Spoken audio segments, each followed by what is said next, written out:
a.m., Sunday, 12th November. R.A.F. Lancasters take off on a 1,200-mile flight to Norway. 29 of the four-motored craft head for Tromsoe Fjord, where the Tirfitz, last of Germany's big battleships, had eluded two recent attacks. The first, on 15th September, was unsuccessful owing to an amazing smoke screen created by thousands of smoke pots. These pictures, taken from a reconnaissance plane at 13,000 feet, show how effectively the Tirfitz was concealed. No hits were scored by the R.A.F. on this run.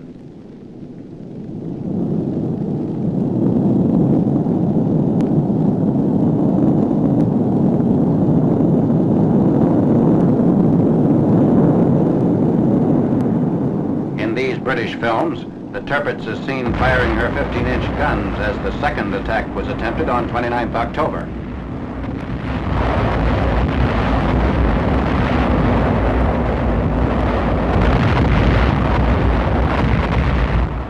Again the smoke screen, this time combined with bad weather, made bullseye bombing a hazardous venture. However, the R.A.F. managed to score one hit with a 12,000-pounder. As long as the Tirfitz remained afloat, she was a potential threat to the Russian convoy route, tying up strong forces of British warships in northern waters. She had to be sunk, and on 12th November, the Germans finally are caught by surprise. There is no smoke screen, and direct hits are scored.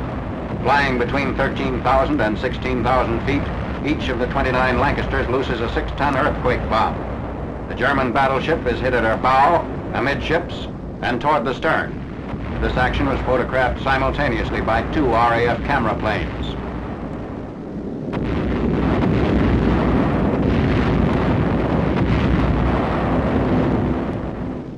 Her guns are silenced, and the Tirfitz is again covered by smoke, this time from flames that seal her doom. Officially listed as 35,000 tons, she's believed to have been closer to 45,000. The warship heels over into the shallow fjord. The Tirfitz carried 1,600 men. When the Germans finally broke their silence about the ship, they claimed that a large part of the crew had been saved.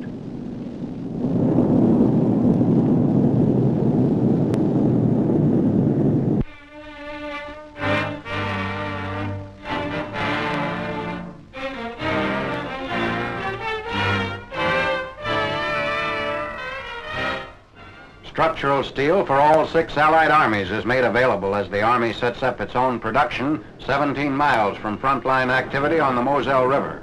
The management of the big plant at Dieperdange, Luxembourg, had been requested to operate blast furnaces, Bessemer converters, and the mill for rolling steel beams on an 8-hour-per-day basis. Iron ore from surrounding mountains is mixed with coke and limestone imported from Belgium.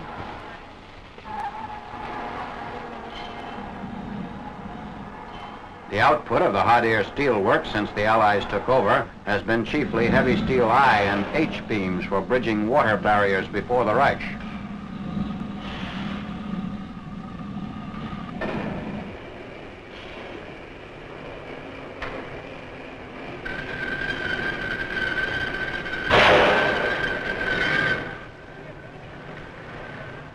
Localized overseas production of vital engineering replacements obviously alleviates strain on the services of supply. On a normal crossing, a single Liberty ship can carry approximately the same tonnage as is turned out by the Luxembourg mill in a 2-week period. To haul this amount of heavy steel beams from docking points to the front lines would require 250 railroad flat cars.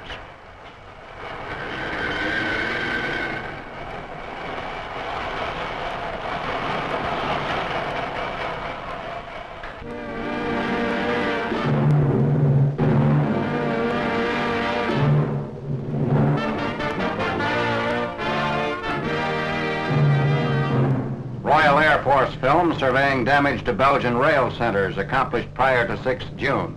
On the night of 1st, 2nd May alone, these marshalling yards at Malines were struck with 510 tons of explosives by a bomber command force of 115 Halifaxes and Lancasters. Malines is on the main line between Antwerp and Brussels, and is also an important junction on the Ghent-Liège branch, running westward from the industrial Rhineland. Hasselt, key point on the northern route from Cologne-Aachen to Liège-Brussels-Paris. Bombing by the heavies of the R.A.F.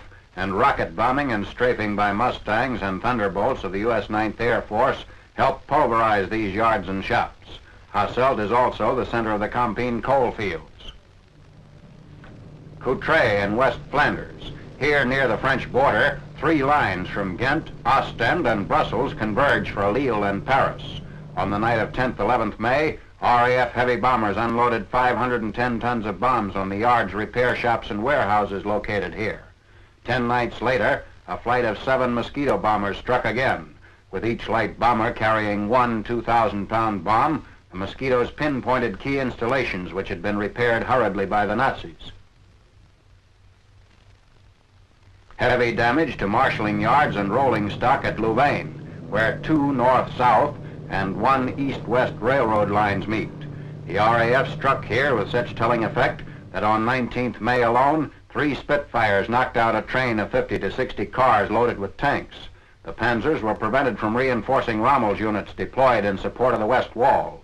Destruction of key points in the Belgian network of 6,800 miles of track complicated the supply and transport problems faced by the Nazis in France and in the lowlands.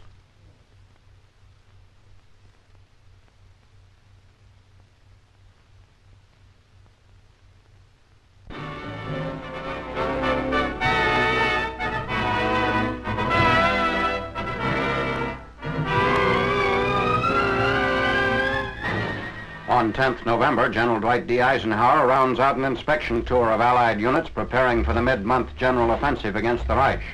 The Supreme Allied Commander visited positions in France, Belgium, Holland, and Germany.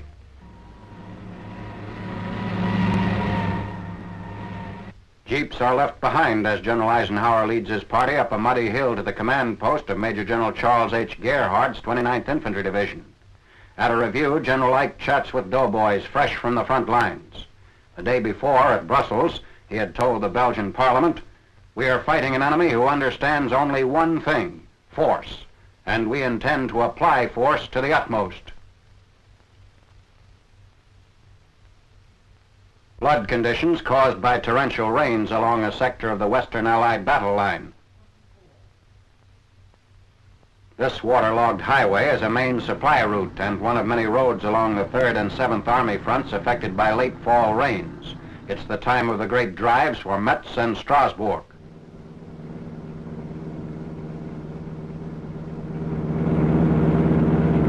The flooded Moselle River inundates the countryside at Cavis on the 3rd Army front, submerging planes used to fly blood plasma and medical supplies to forward areas. The stream rose overnight, expanding its width from 50 to 1,500 yards. It's not known if the sudden rise was due to the heavy rainfall or demolition of a dam upstream.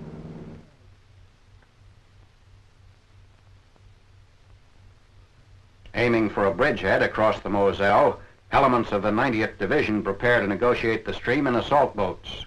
This ferry service was devised pending construction of a bridge by the engineers.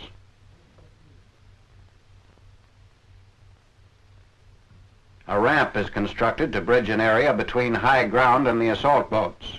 According to engineers, the river is 54 inches deep, just a little too much for jeeps, trucks, or tanks to try to ford.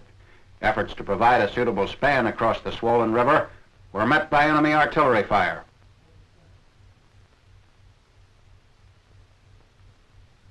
The ferry service gets underway, every inch of the crossing carrying a threat from floating mines and from Nazi artillery on the opposite bank.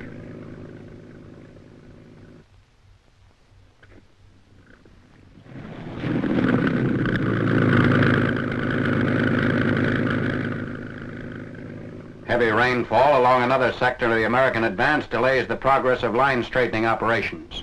48 hours of rain bogs down tanks, which were being used as artillery.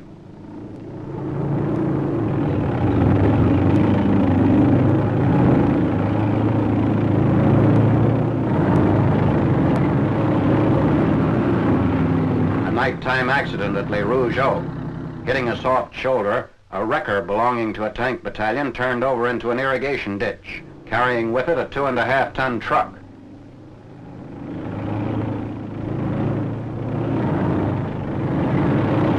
Despite rain and mud, Allied forces are moving forward on the offensive along the larger part of the 450-mile front.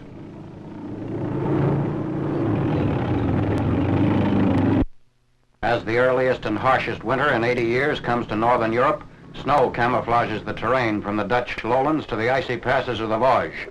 Here, awaiting the mid-November general offensive, gunners of a French division cooperating with the 7th Army stand guard at their emplacements.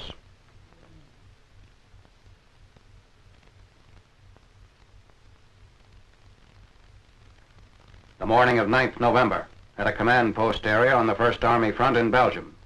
Further east on the Belgian line, snow covers machine gun positions near the village of Krinkelt.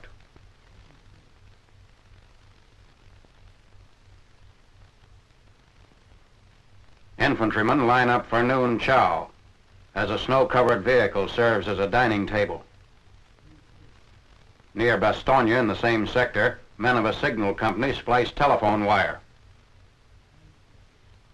Plowing of the slippery road continues as the snow turns to slush.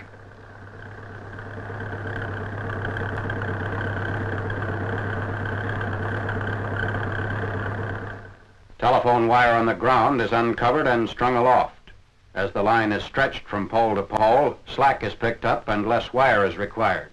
Miracles of supply by the Quartermaster Corps have given the doughboy in the line the type of personal equipment needed to take on another enemy who's no pushover, General Winter.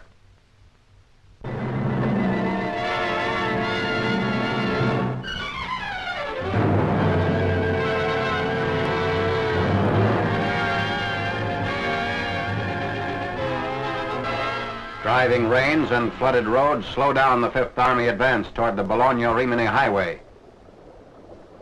On 2nd November, in the town of Borgo San Lorenzo, the flood reaches a height which causes all military traffic servicing one forward area to come to a virtual standstill. Facing Allied forces along the whole Italian front are 28 Nazi divisions who, despite their heavy casualties, continue to make the conquest of the Po Valley a costly operation.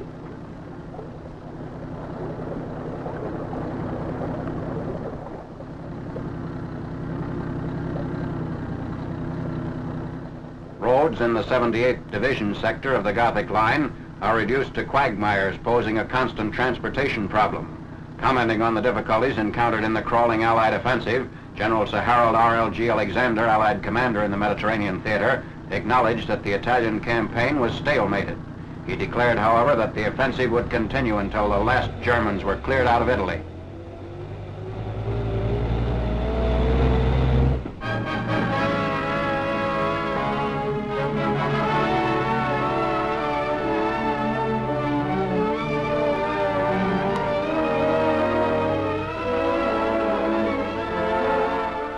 With the acceleration of post-monsoon operations in North Burma, added animal transport is rushed into the jungle battlefields. A field artillery battalion receives fresh teams of mules newly arrived from the States. This shipment consists of 6 sections, with 190 mules to the section. They are en route to Mogong, and the trip involves a ferrying job.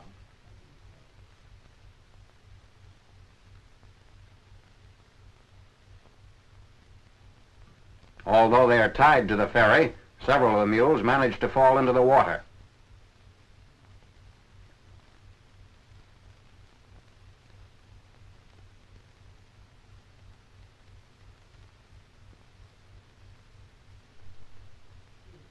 Crossing the Mogong River from Kamang, which is on the new stretch of the Lido Road between Wallabum and Mogong.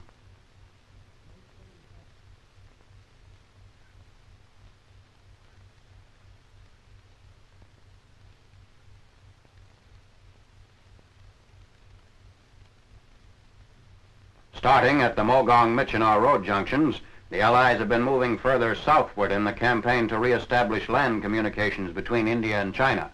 The unpredictable terrain encountered on these drives makes the employment of mules most advantageous. Supplies flown in from India would often be stranded far from the battle lines were it not for mule-pack transport.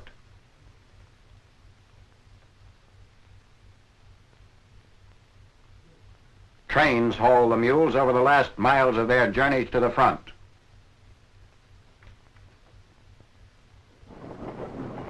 Leaving Mogong for the interior on 31st October.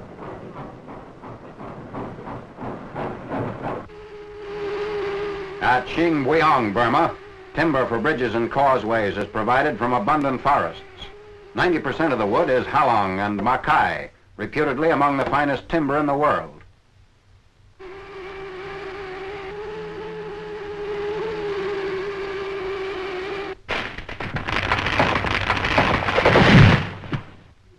The lumbering operations are carried out by the engineers.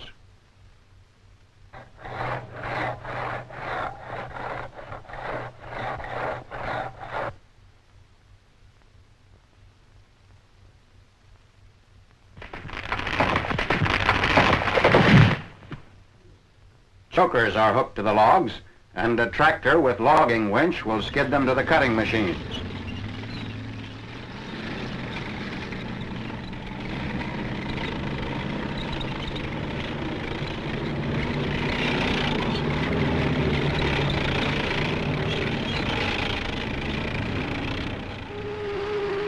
Bucking or cutting the logs to the desired length. Loading the cut sections for transportation to the mill. The plant at Xingyang and another at Tingkok Sakan have produced 5.5 million feet of lumber in less than 10 months. The biggest output for a single day has been 43,000 feet, 3 times the normal capacity of this mill. A 60-inch circular saw powered by a 90 horsepower motor is employed.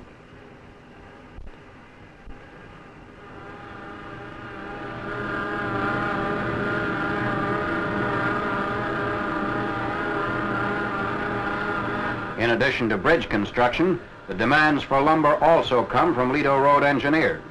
For instance, washed-out terrain made it necessary at one point to construct a 2-mile board road elevated on piling. Therefore, this localized production of vital timber greatly expedites the increasingly necessary road to blockaded China.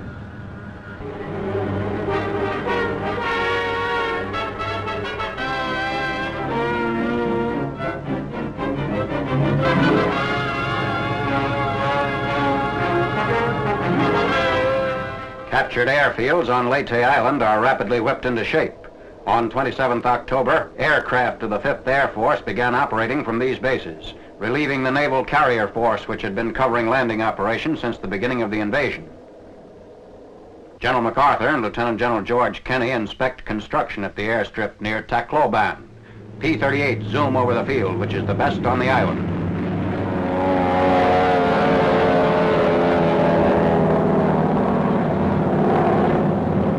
Our supply lines are targets for Jap air attack. With their fleet crippled as the result of the decisive sea battle, the enemy must depend principally on air power to raid our convoys and harass unloading operations. Intermittent assaults are made on Tacloban and surrounding airfields, and on shipping in Leyte Gulf. Akak brings down many of the raiders.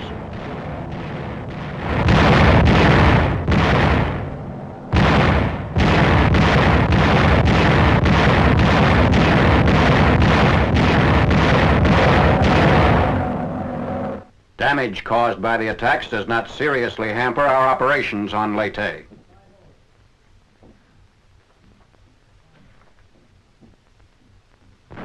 On 24th October, a total of more than 80 enemy bombers and fighters attempt to raid our ships off Leyte. The forays continue through the 28th with heavy losses inflicted on the enemy. A burning Jap plane just misses bombing a destroyer.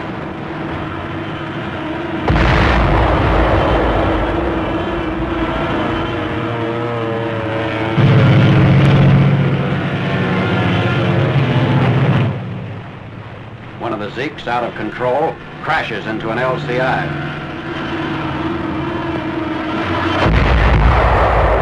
Protection is afforded our shipping by smoke screens laid from landing craft and by smoke pots placed along the Gulf.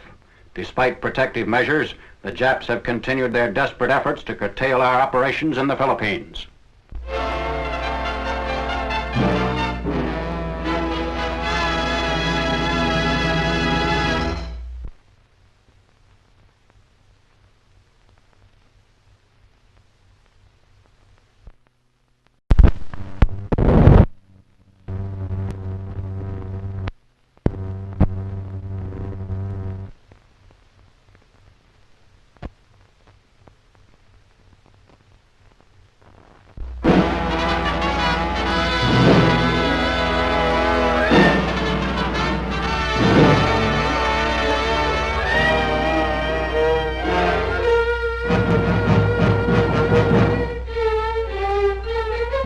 bullseye bombing a hazardous venture. However, the RAF managed to score one hit with a 12,000-pounder. As long as the Tirfitz remained afloat, she was a potential threat to the Russian convoy route, tying up strong forces of British warships in northern waters. She had to be sunk, and on 12th November, the Germans finally are caught by surprise. There is no smoke screen, and direct hits are scored, flying between 13,000 and 16,000. 29 of the four-motored craft head for Tromsoe Fjord, where the Tirfitz, last of Germany's big battleships, had eluded two recent attacks. The first, on 15th September, was unsuccessful owing to an amazing smoke screen created by thousands of smoke pots. These pictures, taken from a reconnaissance plane at 13,000 feet, show how effectively the Tirfitz was concealed. No hits were scored by the RAF on this run.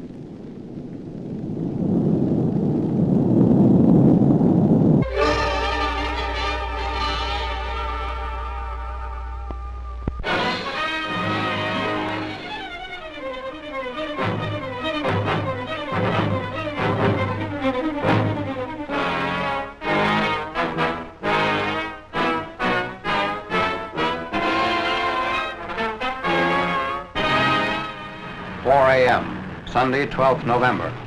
RAF Lancasters take off on a 1,200-mile flight to Norway.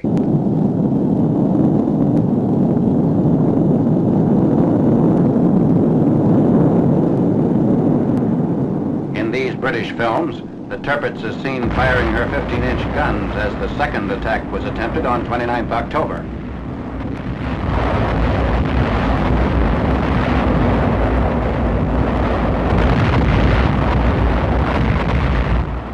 Again the smoke screen, this time combined with bad weather.